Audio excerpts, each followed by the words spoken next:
कल की video class में हमने वीन इफ़ेक्ट और डेवाई फोकेन हैगन प्रभाव के बारे में पढ़ा था। आज हम इलेक्ट्रोकेमिस्ट्री का लेक्चर नंबर 10 कर रहे हैं। इसमें हम पढ़ेंगे सक्रियता गुणांक के बारे में। सक्रियता गुणांक क्या है? सबसे पहले हम सक्रियता तथा सक्रियता जो गुणांक है इसके बारे में पढ़ते हैं। विलियन अब सक्रियता व सक्रियता गुणांक की डेफिनेशन क्या होगी या इसको अपने एक्सप्लेन कैसे करेंगे। विलियन में विद्युत अपघटय के गुणों की व्याख्या करने के लिए सक्रियता पद का सुझाव दिया गया।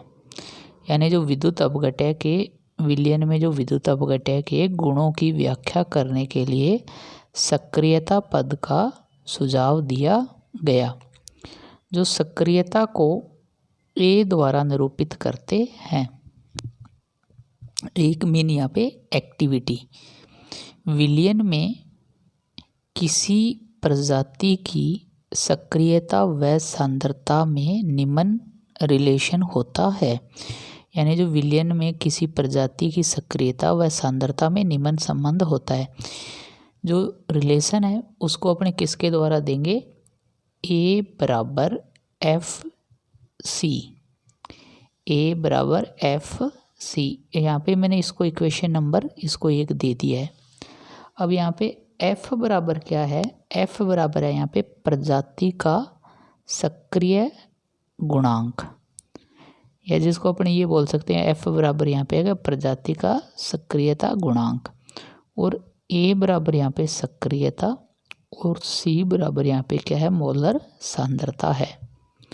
अब यदि यहाँ से यदि मैं इक्वेशन नंबर 1 से सक्रियता गुणांक एफ निकालना चाहूँ तो वो क्या आ जाएगा? एफ बराबर ए अपॉन सी। तो इक्वेशन नंबर 2 जो अपने पास है उससे अपने सक्रियता गुणांक की परिभाषा कैसे दे सकते हैं? तो इससे अपने पास एक परिभाषा बनेगी। परिभाषा ये आएगी कि सक्रियता व मोलर सांद्रता के अनुपात को ही सक्रियता गुणांक कहते हैं। यानी ए बराबर क्या था यहाँ पे अपने पास? सक्रियता है, और सी बराबर अपने पास क्या? मोलर सांद्रता। तो अपने इसकी जो परिभाषा अपने किस प्रकार से दे सकते हैं? सक्रियता व मोलर सांद्रता के अनुपात को ही सक्रियता गुणांक कहा जाता है। किसी आयन की सक्रियता निम्न संबंध द्वारा दर्शाई जाती है। यानी जो विलियन होता है उसके अंदर अपने पास 2 टाइप के आयन्स होते हैं। एक के ऊपर क्या होता है? पॉजिटिव चार्ज होता है, दूसरे के ऊपर क्या होता है? नेगेटिव चार्ज होता है। तो सबसे पहले मैं कैटायंस के लिए दे रहा हूँ। तो देखो अपने पास इक्वेशन नंबर अपने 1 से अपने ले लें तो ए एफ सी इक्वल किसके था? एफ सी के। तो यहाँ पे मैं कैटायन के लिए इसको दूंगा तो ये मेरे पास हो जाएगा A positive equal F positive into C positive. ये मेरे पास इक्वेशन नंबर क्या आ गई? 3 आ गई। इसी प्रकार मैं इस सक्रियता को यदि नेगेटिव आयंस के लिए इसको देना चाहूँ तो ये मेरे पास हो जाएगा A negative equal F negative into C negative. ये अपने किसके लिए आ गया? दूसरा जो आयन अपने पास जो नेगेटिव आयन्स है या जो ऋण आयन है उसके लिए आ गया। यदि विलियन की सांद्रता m द्वारा व्यक्त की जाए तो सक्रियता गुणांक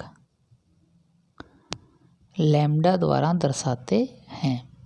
तो अपने पास जो रिलेशन ये आ जाएगा a बराबर m इंटू लैम्डा।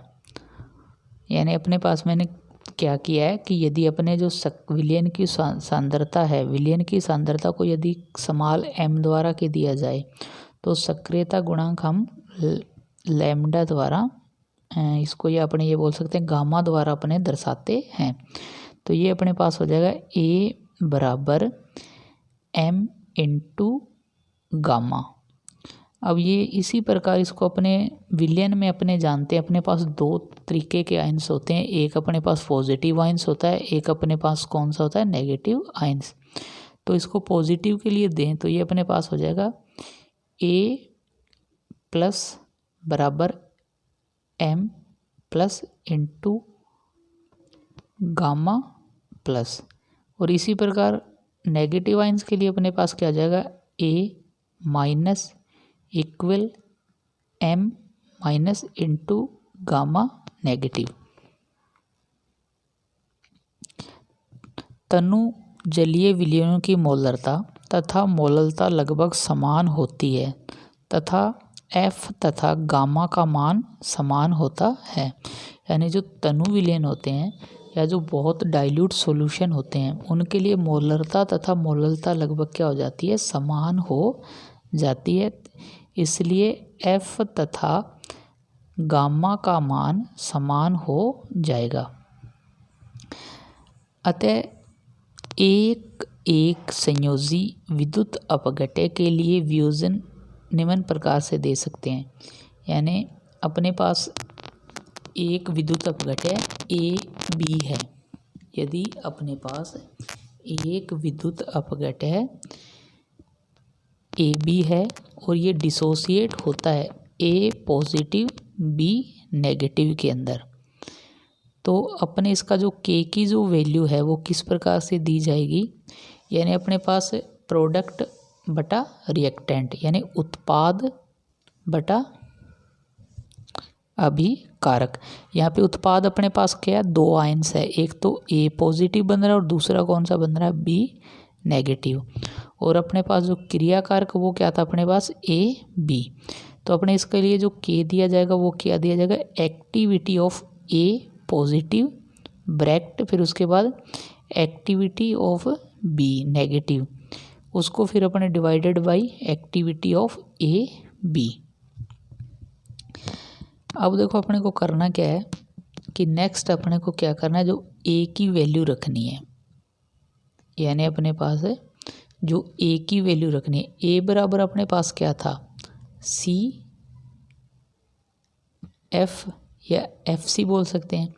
तो इसलिए मैंने नेगेटिव आयंस के लिए अपने इसको पॉजिटिव आयन के लिए इसको कैसे दे सकते हैं सी ए पॉजिटिव एफ ए पॉजिटिव। यानी जो अपने पास ए था ए की जगह मैंने क्या रख दिया एफ सी रखा है, और यहाँ पे जो अपने पास जो पॉजिटिव आयन था वो क्या था अपने पास ए पॉजिटिव, तो यहाँ पे मैंने लिख दिया इसका। इसी प्रकार मैं दूसरा जो नेगेटिव आयन है बी के लिए इसको किस प्रकार लिखूँगा C negative B F negative B, और डिवाइडेड बाई मेरे पास ये हो जाएगा डिवाइडेड बाई इसकी जगह अपने एफ सी रख देंगे। अब मैंने नेक्स्ट क्या किया है इस इक्वेशन को मैंने सी के टर्म एक साइड में लिख लिए, एफ के टर्म एक साइड में लिख दिए हैं। यानी मेरे पास क्या था जो सी के जो टर्म हैं जो सी के टर्म है उनको मैंने एक साइड में लिख दिया। जैसे ये देखो अपने पास ये मैंने सी वाले एक साइड में कर दिए, एफ वाले मैंने एक साइड में कर दिए। यदि तनु विलयन की सांद्रता को मोलरता में व्यक्त किया जाए, यदि तनु विलयन की सांद्रता को मोलरता में व्यक्त किया जाए तो अपने पास क्या हो जाएगा कि जो सी की जगह तो अपने क्या लिख सकते हैं एम लिख सकते हैं, और एफ की जगह अपने क्या लिख सकते हैं गामा लिख सकते हैं। तो यहाँ पे मैंने क्या किया जो सी है उसकी जगह तो मैंने यहाँ पे एम लिख दिया, और जो मेरे पास एफ था इसकी जगह मैंने क्या लिख दिया यहाँ पे गामा लिख दिया।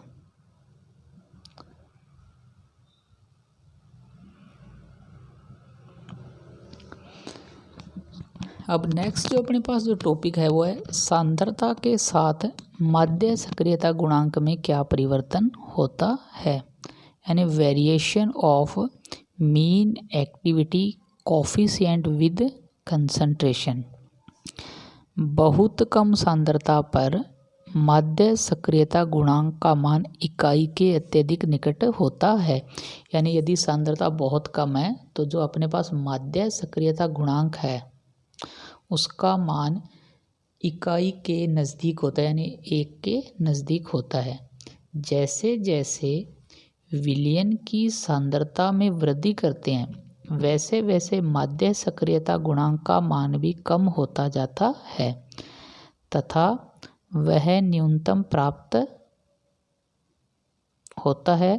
सांद्रता में और वृद्धि करने पर माध्य सक्रियता गुणांक पुनः बढ़ने लगता है। यानी क्या होता है, बहुत कम सांद्रता के ऊपर तो जो माध्य सक्रियता गुणांक है उसका मान इकाई के क्या होता है, बराबर, इकाई के अत्यधिक निकट होता है। लेकिन जैसे जैसे हम विलयन की सांद्रता बढ़ाते जाएंगे, विलयन की सांद्रता बढ़ाने पर माध्य सक्रियता गुणांक का मान एक निश्चित सीमा तक तो क्या होता है, कम होता है। फिर उसके बाद और यदि विलयन की सांद्रता बढ़ा दें तो जो माध्य सक्रियता गुणांक है वो क्या होने लग जाता है, ज़्यादा होने लगता है। कुछ विद्युत अपघट्यों के लिए इसका मान इकाई से भी अधिक हो जाता है।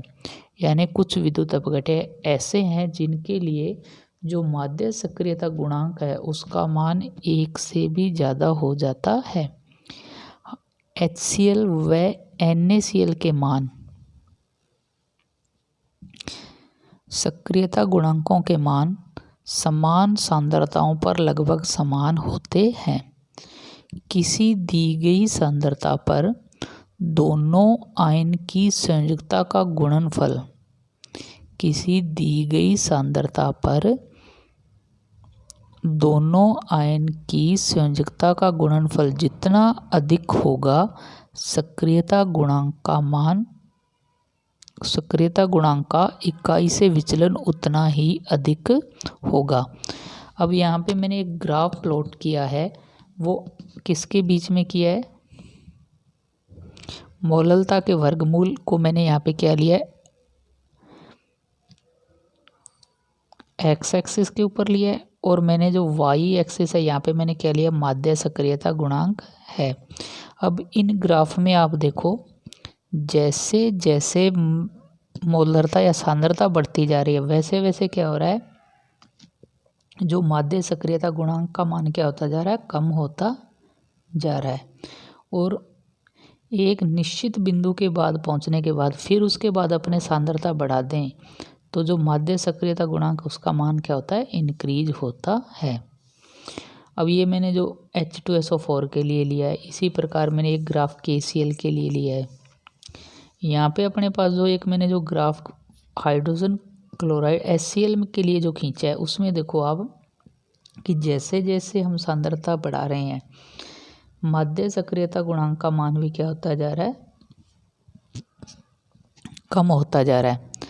और एक निश्चित सांद्रता के बाद यदि और सांद्रता बढ़ा दी जाए तो इसका मान क्या होता जाएगा, फिर ये ज़्यादा होता जाएगा। लेकिन यहाँ पे अपने को ध्यान देने वाली बात इस ग्राफ के अंदर ये है कि HCl के लिए इसका मान 1 इकाई से भी अधिक हो जाता है।